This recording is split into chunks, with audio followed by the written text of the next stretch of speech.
اللہ کے پاک نام سے اپنے سبق کا آغاز کرتے ہیں۔ پارہ نمبر 2 سورہ البقرہ آیت نمبر 188۔ ارشاد باری تعالیٰ ہے وَلَا تَأْكُلُوا أَمْوَالَكُمْ بَيْنَكُمْ بِالْبَاطِلِ وَتُدْلُوا بِهَا إِلَى الْحُكَّامِ لِتَأْكُلُوا فَرِيقًا مِّنْ أَمْوَالِ النَّاسِ بِالْإِثْمِ وَأَنْتُمْ تَعْلَمُونَ۔ لفظی ترجمہ ہے وَلَا تَأْكُلُوا اور تم سب مت کھاؤ اموالکم اپنے مال بینکم اپنے درمیان بالباطل ناحق طریقے سے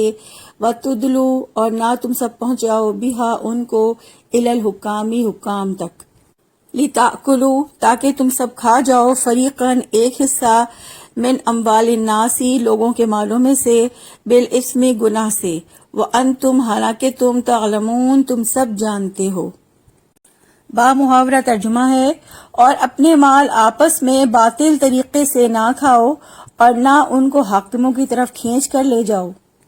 تاکہ لوگوں کے مال کا کوئی حصہ گناہ کے ساتھ کھا جاؤ اس حال میں کہ تم سب جانتے ہو۔ اس آیت مبارکہ کا شان نزول یہ ہے کہ رسول اللہ صلی اللہ علیہ وآلہ وسلم کے پاس کفار میں سے 2 آدمی جھگڑا لے کر آئے زمین کے بارے میں، اور ان میں سے ہر ایک یہ دعویٰ کر رہا تھا کہ یہ زمین اس کی ہے۔ آپ صلی اللہ علیہ وسلم نے ان میں سے ایک شخص کو قسم کھانے کا حکم دیا اور وہ شخص جھوٹی قسم کھانے کے لیے تیار ہو گیا۔ اس پر اللہ تعالیٰ نے یہ آیت نازل فرمائی کہ اگر کوئی جھوٹی قسم کھا کر کسی کا مال ناحق ہتھیا لے گا تو قیامت کے دن اللہ کا غضب ہوگا اس پر، اور فرمایا کہ آپس میں مال باطل طریقوں سے نہ کھاؤ۔ فرمایا وَلَا تَأْكُلُوا أَمْوَالَكُمْ بَيْنَكُمْ بِالْبَاطِلِ اور اپنے مال آپس میں باطل طریقے سے نہ کھاؤ۔ اموالکم اپنے مال سے مراد دوسروں کا مال ہے۔ دوسروں کے مال کو اپنا اس لیے کہا کہ مسلمان کو اپنے مسلمان بھائی کے لیے وہی کچھ پسند کرنا چاہیے جو وہ اپنے لیے پسند کرتا ہے۔ دوسرے اگر وہ آج اپنے بھائی کا مال ناحق کھا رہا ہے تو جب اس کو قدرت ہوگی تو وہ بھی اس کا مال کھا لے گا۔ مال کھانے کے 2 ہی طریقے ہیں، حق کے ساتھ کھانا یعنی حلال کھانا، یا باطل کے ساتھ کھانا یعنی حرام کھانا۔ یہاں رب العزت نے دوسرے کے مال کھانے کو باطل قرار دیا ہے کیونکہ وہ حق نہیں ہے، اور باطل طریقوں سے مال جن ناجائز طریقوں سے کھائے جاتے ہیں ان میں رشوت، چوری، غصب، ڈاکہ، ناحق کسی کا مال چھین لینا، دغا بازی کرنا، یہ سب شامل ہیں۔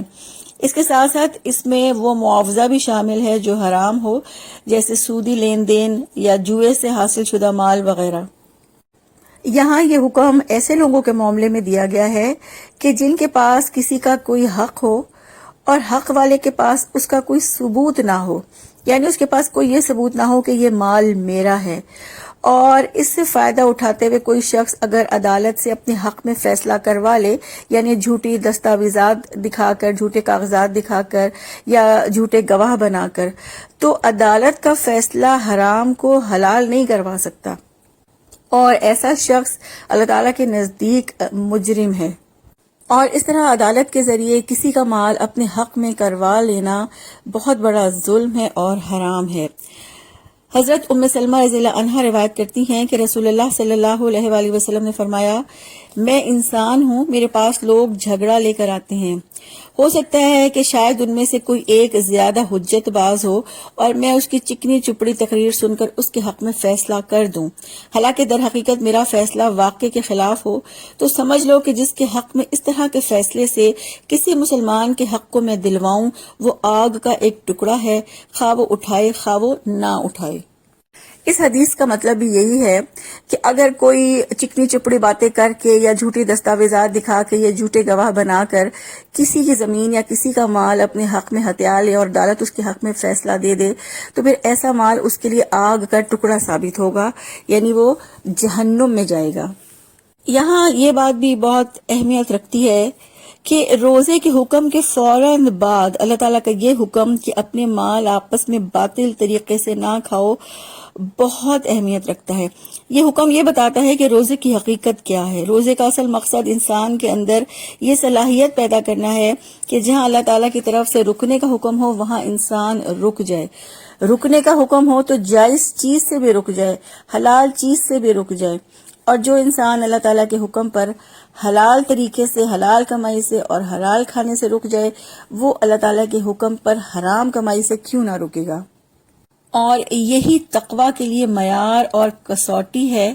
کہ جو حرام خوری سے بچ جائے وہی متقی ہے، ورنہ نمازوں اور روزوں کے انبار کے ساتھ ساتھ جو شخص حرام روش اختیار کیے ہوئے ہے وہ متقی نہیں ہو سکتا۔ اللہ تعالیٰ سے دعا ہے کہ اللہ تعالیٰ ہمیں باطل طریقے سے لوگوں کے مال کھانے سے بچا لے اور حلال کھانے کی توفیق عطا فرما دے، آمین۔ سبحانک اللہم و بحمدک، نشہد ان لا الہ الا انت، نستغفرک و نتوب الیک۔ السلام علیکم ورحمۃ اللہ وبرکاتہ۔